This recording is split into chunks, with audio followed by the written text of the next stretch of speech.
Una siguro sa katotohanan ay si Zaldico ang kaisa-isahang testigo na nagsasabi na ang korupsyon ay nagmumula mismo sa presidente. Yan ay sinabi niya dahil nung siya ay chairperson ng Committee on Appropriations sa Kamara de Representante, nagpasok ng 100 billion na insertion si presidente. Hindi lang po yan, no? Sinabi rin niya na siya mismo nag-deliver ng 25% ng 100 billion or 25 billion kay presidente mismo.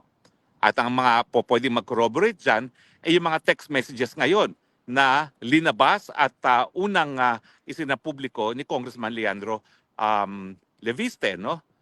So, hindi natin masasabi na kwentong kutsero na parang kay Madriaga yan kasi merong mga corroboration.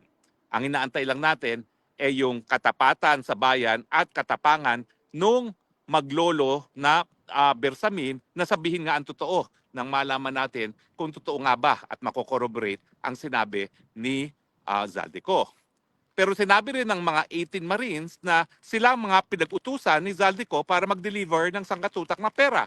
At alam naman nila kung saan nila dineliver at kung kanino dineliver ang mga salaping ito. So, pwede rin yan ma-corroborate.